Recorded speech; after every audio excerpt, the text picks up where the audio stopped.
नमस्कार, स्वदेश आर देख रहे हैं आप। मैं हूं आपके साथ प्रशांत पांडे। आरबीआई ने लगातार दूसरी बार दरों को स्थिर रखा है। आरबीआई गवर्नर ने क्रेडिट पॉलिसी जारी करते हुए कहा कि एमपीसी की बैठक में रेपो रेट को 6.5% पर बरकरार रखने की सहमति बनी है। वहीं आरबीआई ने चालू साल के लिए जीडीपी अनुमान 6.5% पर बरकरार रखा, लेकिन महंगाई का अनुमान 5.2% से घटाकर 5.1% किया गया। The MPC decided unanimously to keep the policy repo rate unchanged at 6.5%. Consequently, the standing deposit facility, that is SDF rate, remains at 6.25%, and the marginal standing facility and the bank rates, they stand at 6.75%.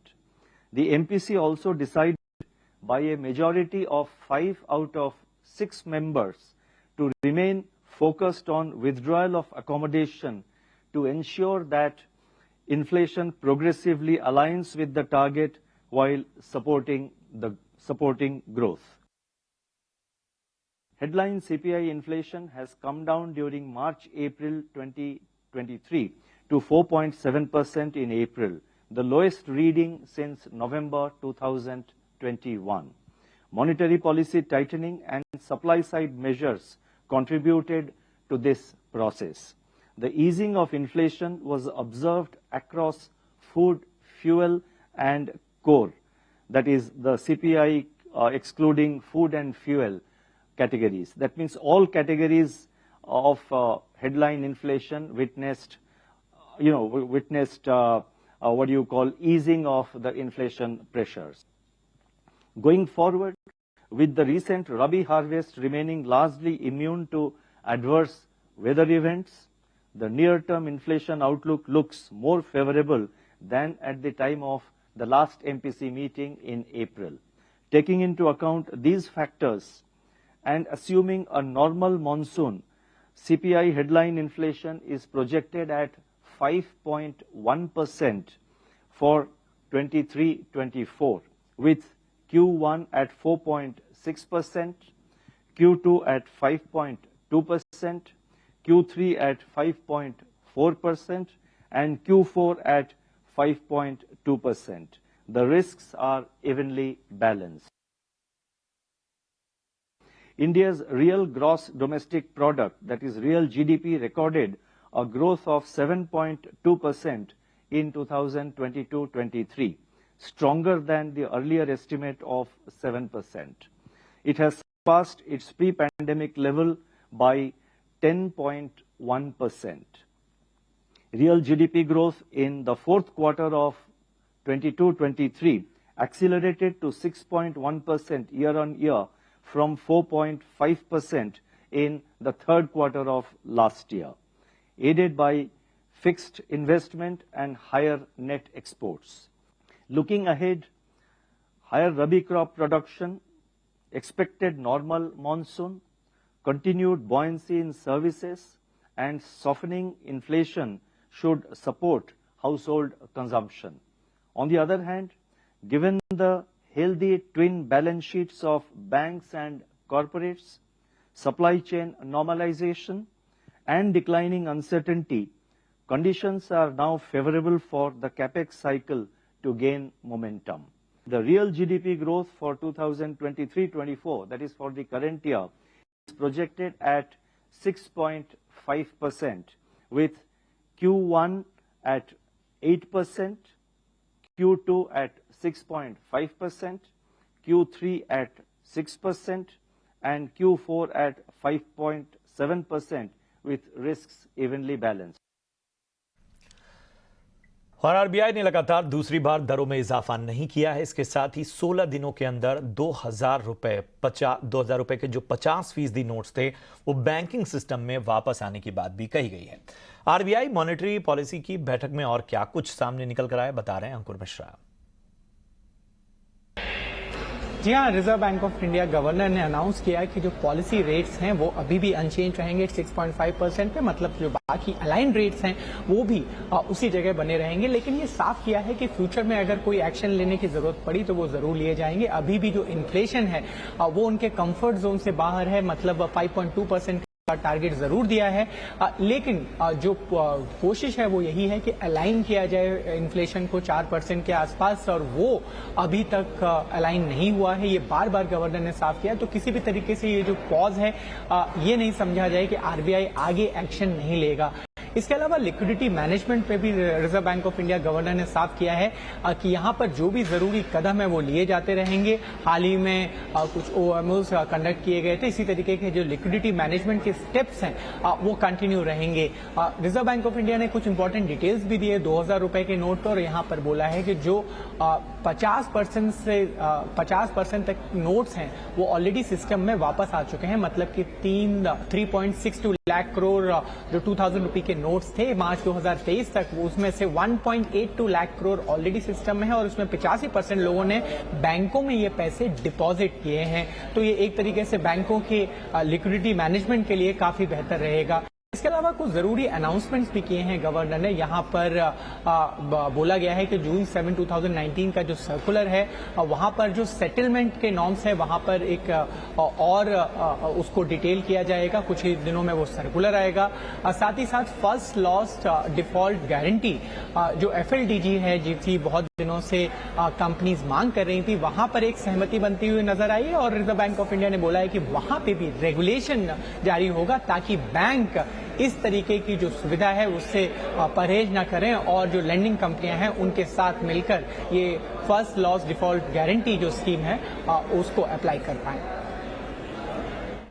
इधर crude के दाम घटने के बावजूद petrol diesel के दाम में राहत मिलती नजर नहीं आ रही। तेल कंपनियां अब भी कीमतें घटाने के मूड में नहीं नजर आ रही।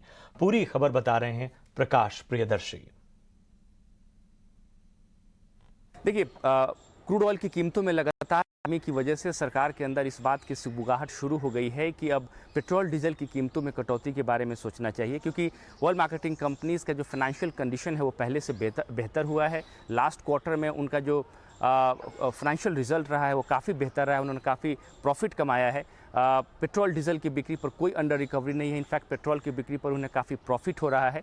जो पिछले लॉसेस थे वो लगभग ख़त्म हो गए हैं, ऐसा सोर्स हमें बता रहे हैं पेट्रोलियम मंत्रालय के। ऐसे में इन सबको ध्यान में रखते हुए ये समय आ गया है कि अब पेट्रोल डीजल की कीमतों में कटौती के बारे में सोचना चाहिए। साथ ही साथ जहां तक ऑयल प्रोड्यूसर्स का सवाल है फर्दर प्रोडक्शन कट के बारे में, इस मसले पर हमारे सोर्स बता रहे हैं कि इसका बहुत ज़्यादा इम्पैक्ट जो है वो मार्केट पर देखने को नहीं मिलेगा, क्योंकि सप्लाई रोबस्ट है क्रूड ऑयल की और सप्लाई संबंधित कोई दिक्कत नहीं है। लिहाजा इसका बहुत इम्पैक्ट होगा, इस बात की संभावना बेहद कम है। लिहाजा क्रूड की कीमतों में जो कमी आई है उसका बेनिफिट अब कंज्यूमर को देने का समय आ गया है। वहीं दूसरी तरफ ऑयल मार्केटिंग कंपनी जो हमारे टॉप सोर्सेस हैं उनका ये कहना है कि ऑयल प्रोड्यूसर्स का जो फैसला है फर्दर प्रोडक्शन कट का, उसका क्या इम्पैक्ट होता है उसको पहले देख लेना चाहिए, और फिलहाल वो वेट एंड वॉच के मोड में है। साथ ही साथ इस बात को भी नहीं भूलना चाहिए, जैसा कि हमें सोर्स बता रहा है OMC से जुड़े, कि जो उनका एक्यूमुलेटेड लॉसेस है वो भी काफ़ी हाई है। आंकड़ों पर अगर आप नज़र डालें तो सिर्फ IOCL का जो एक्यूमुलेटेड लॉसेस है इस वक्त वो 78,000 करोड़ रुपए है,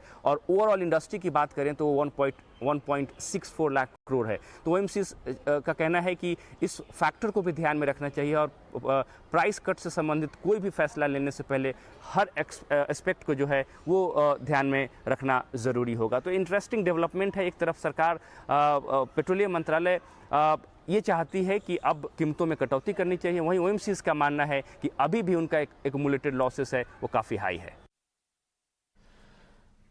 इधर IEX के शेयरों में आज करीब 9% की गिरावट देखने को मिली। क्यों ये गिरावट, बता रहे हैं शरद दुबे। जी बिल्कुल, फोकस में रहने वाला इंडिया एनर्जी एक्सचेंज स्टॉक में जो है दिन के ट्रेड में भारी गिरावट देखने मिली थी, और यहाँ पे जो है इंपॉर्टेंट डेवलपमेंट आ रही है कि मिनिस्ट्री ऑफ पावर ने जो डायरेक्ट किया CRC को कि वो जो है प्रोसेस स्टार्ट कर पाए जहाँ पे कंसल्टेशन और इम्प्लीमेंटेशन हो पाए मार्केट कपलिंग को लेके। इसके अलावा जो मार्केट बेस्ड जो इकोनॉमिक डिस्पैच रहेगी वो मूव कर जाएगी पोसोको को। इसका इम्पैक्ट क्या होता है कंपनी में, ये इंपॉर्टेंट है, और यहाँ पे जो ये मूव रहेगा इसके कारण क्या होगा, एक्सचेंजेस को सिर्फ एक बिड एग्रीगेशन प्लेटफॉर्म बना दिया जाएगा। यहाँ पे सिर्फ बिडिंग दिया जा सकता है, लेकिन जो प्राइस डिस्कवरी रहेगी, जो मेन चीज़ होती है, वो जो है लाइकली मूव कर सकते हैं एक सुपर एक्सचेंज में। और यहाँ पे रिपोर्ट्स कह रहे हैं कि ये लार्जली एक गवर्नमेंट एंटिटी हो सकती है। इससे इम्पैक्ट क्या होगा इंडिया एनर्जी एक्सचेंज का, यहाँ पे देखा जाएगा तो इनकी जो मोट थी या कॉम्पिटिटिव एडवांटेज थी उस पर जो है इम्पैक्ट पड़ने वाला है। एंड ऑफकोर्स बहुत सारे नेगेटिव फैक्टर्स भी फैक्टर्ड इन हो गए हैं, जैसे कि मार्केट शेयर लॉसेज हुए हैं, वॉल्यूम्स भी थोड़े कम हुए हैं, और रिसेंटली जो ब्लॉक डील होने वाली थी दालमिया ग्रुप से, वो जो है वहाँ पे भी जो है थोड़ी अड़चन आ सकती है, और इसके कारण दालमिया भारत के जो स्टॉक्स थे उसमें भी गिरावट दिन के ट्रेड में आपको देखने मिला था। अब याद रखिए वैल्यूएशंस भी बहुत हाई थे, और यहाँ पे वैल्यूएशंस करेक्शन देखने मिल रही है, और कंपटीशन भी देखने मिल रही है HPX एक्सचेंजेस से। और चलिए बाजार की अब बात कर लेते हैं। बाजार में आज ऊपरी स्तर से गिरावट देखी गई। निफ्टी दिन की ऊंचाई से 150 अंक फिसलकर 18,634 पर बंद हुआ। रियल्टी, आईटी और ऑटो शेयरों में कमजोरी से प्रेशर नजर आया। बाजार में हुए एक्शन के हाई पॉइंट्स बता रही हैं पूजा त्रिपाठी।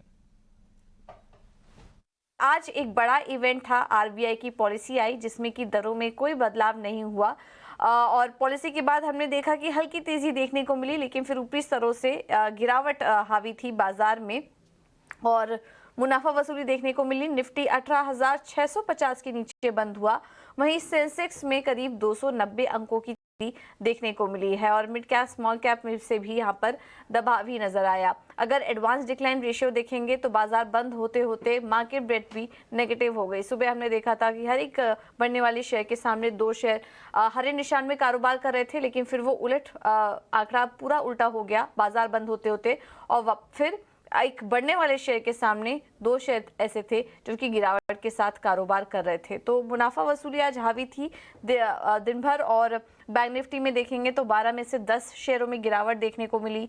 रियल्टी, फार्मा, आईटी और ऑटो शेयरों से आज कमजोरी देखने को मिली, लेकिन एनर्जी, पीएससी और चुनिंदा मेटल शेयरों से आज हल्का सपोर्ट भी देखने को मिला है। टॉप गेनर्स की आज अगर बात करें तो आज निफ्टी के टॉप गेनर्स में नाम है L&T का, वहां पर शानदार तेजी देखने को मिली। NTPC, JSW स्टील, ONGC और पावर ग्रिड जैसे स्टॉक्स आज मजबूती के साथ क्लोज हुए। निफ्टी के टॉप गेनर्स थे ये, लेकिन कमजोर आज बैंकिंग शेयरों की वजह से हावी थी, और आईटी शेयरों से भी आज काफी ज्यादा वीकनेस देखने को मिली। Kotak Mahindra bank, Axis bank ये आज नहीं चल रहे थे, और इसी वजह से हम देख रहे थे कि बैंक निफ्टी में भी वो तेजी आज नहीं दिख पाई, और कोटक महिंद्रा बैंक करीब 2.5% नीचे बंद हुआ, और एक्सिस बैंक में भी करीब 1.5% की कमजोरी देखने को मिली। इसके बाद TCS और HUL भी आज दबाव के साथ ही कारोबार कर रहे थे, और सन फार्मा में भी आज गिरावट थी। अब बात करते हैं मिड कैप गेनर की, तो यहाँ पर पेटीएम में आज शानदार तेजी थी। पेटीएम पर आज बैंक ऑफ अमेरिका सिक्योरिटीज की रिपोर्ट भी आई थी, जिसके चलते यहाँ पर 6% की तेजी थी। टारगेट बढ़ा दिए हैं, और 885 के टारगेट अब देख रहे हैं, इसके चलते पेटीएम में आज अच्छी तेजी देखने को मिली। डिक्सन टेक में भी आज शानदार रुझान देखने को मिला। मिड कैप आईटी स्टॉक्स भी आज अच्छा काम कर रहे थे। पावर शेयरों में भी शानदार तेजी देखने को मिली, और इसमें स्मॉल कैप और मिड कैप शेयरों में भी अच्छी तेजी थी। आज NHPC भी अच्छी मजबूती के साथ कारोबार कर रहा था, करीब 2% ऊपर। वहीं टाटा एलेक्सी में भी करीब 2% की मजबूती आज हम देख रहे थे। तो ये कुछ ऐसे थे चुनिंदा मेटल, और हम देख रहे थे आईटी स्टॉक्स में हल्की मजबूती थी। पावर शेयरों ने भी इस तेजी को कंट्रीब्यूट किया। मिड कैप स्टॉक्स में खबरों के चलते काफी ज्यादा एक्शन था, लेकिन ब्रॉडर मार्केट में हमने देखा कि आज मुनाफा वसूली हावी थी। और चलिए अब बात करते हैं 2024 की विपक्षी एकता की कवायद की। बिहार के मुख्यमंत्री नीतीश कुमार ने विपक्षी पार्टियों को एकजुट करने का मिशन थामा है, और अब पटना में 23 जून को विपक्षी पार्टियों की बैठक होने जा रही है। मीटिंग में राहुल गांधी, कांग्रेस अध्यक्ष मल्लिकार्जुन खड़गे, ममता बनर्जी, अखिलेश यादव, शरद पवार और अरविंद केजरीवाल जैसे नाम शामिल होंगे। बिहार के उप मुख्यमंत्री तेजस्वी यादव ने इसकी जानकारी दी। इससे पहले पटना में 12 जून को होने वाली बैठक टल गई थी। कांग्रेस के साथ लोग बैठेंगे और 2024 को लेकर के चर्चा करेंगे कि हम लोगों को आगे कैसे बढ़ना है। बिहार तो ऐतिहासिक धरती है ही ना, और आप लोग तो जान ही रहे कि ममता जी ने सुझाव दिया था कि भाई पटना में कीजिए, क्योंकि जेपी आंदोलन की भी जो शुरुआत हुई थी यहीं से हुई थी, और कभी भी अगर आंदोलन की बात होती है या कोई बड़े परिवर्तन या बदलाव की बात आती है तो बिहार से इसकी शुरुआत होती है। ये तो कांग्रेस की उदारता। कांग्रेस चाहते हैं देश में अगर बीजेपी के खिलाफ कोई लड़ने के लिए इच्छुक है तो आ सकते हैं। तो नीतीश कुमार जी कभी मल्लिकार्जुन खड़गे साहब बुलाए थे तो नीतीश कुमार आए थे, अभी नीतीश कुमार बुला रहे हैं, मल्लिकार्जुन खड़गे राहुल जी जाएंगे। इसमें बड़ी बात क्या है? इसमें बड़ी बात कुछ नहीं है। कांग्रेस पार्टी बराबर एक ही नसीहत सबको दे रहे हैं कि कांग्रेस पार्टी के खिलाफ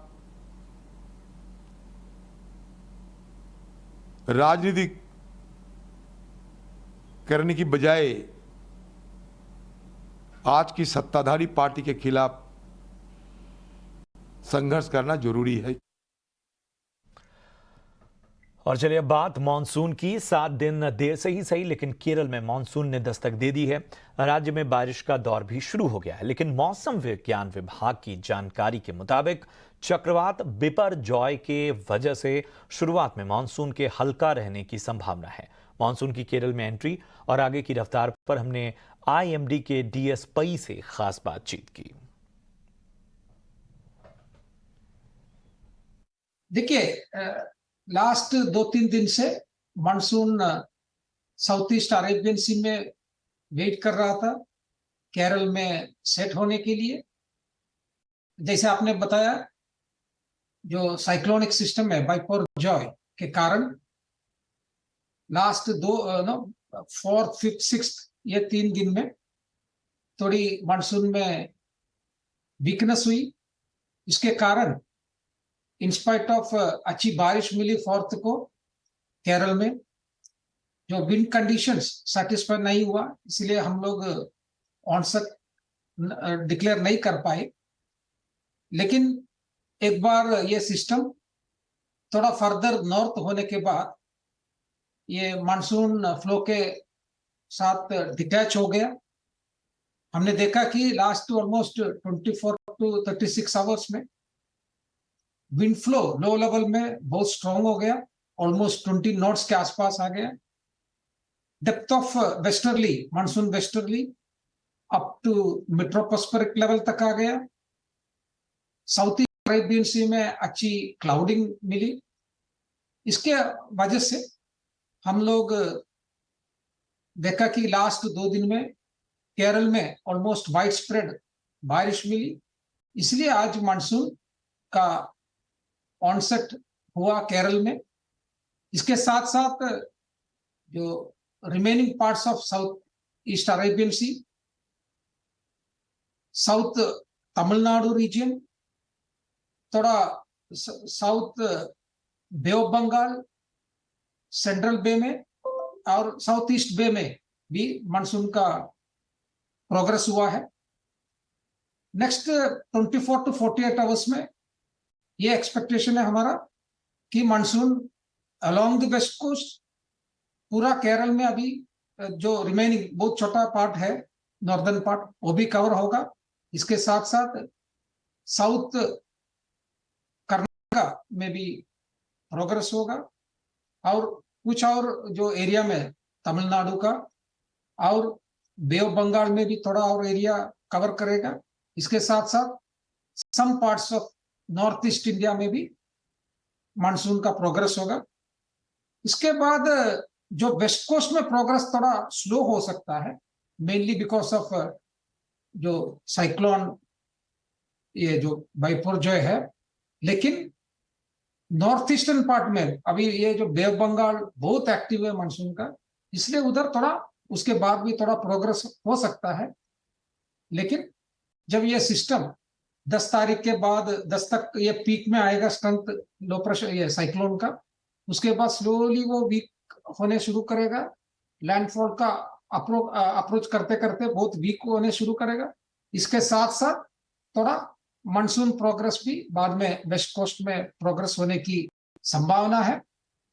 हमारा एक्सटेंडेड रेंज फोरकास्ट दिखाता है कि आफ्टर 15th और 17th of June monsoon progress central India में मच रैपिड होने की संभावना है और लास्ट वीक ऑफ जून हमें अच्छी बारिश मिलने की संभावना है सेंट्रल और पेनिनसुला में। देखिए अभी ऑलमोस्ट 7 दिन डिले करके केरल में आ गया है, लेकिन ये जो डिले और total quantum of rainfall either June में या पूरा सीजन में, इसका कुछ रिलेशनशिप नहीं है। लेकिन दूसरा जो मॉडल्स दिखा रहा है कि हमारा IMD और दूसरा ग्लोबल मॉडल्स दिखा रहा है, जैसे हमने भी बताया था मई 26 को हमारा जो अपडेट हुआ था, जून एज अ होल जो बारिश का डिस्ट्रीब्यूशन पूरे भारत में सामान्य से कम होने की आशंका है या संभावना है। That is less than 92% of long period average. और चलिए इसी के साथ इस बुलेटिन में इतना ही, लेकिन जाने से पहले आपको बता दें कि देश बदल रहा है और ET Now स्वदेश भी बदल रहा है। बनो अपना फाइनेंस मिनिस्टर। आप अपना ये पसंदीदा शो सोमवार से शुक्रवार शाम 4 से 5 और रात 8 से 9 बजे अब नए समय पे देखेंगे। इसमें हम आपको म्यूचुअल फंड में निवेश के साथ ही पर्सनल फाइनेंस की आपकी तमाम शंकाओं का समाधान करेंगे।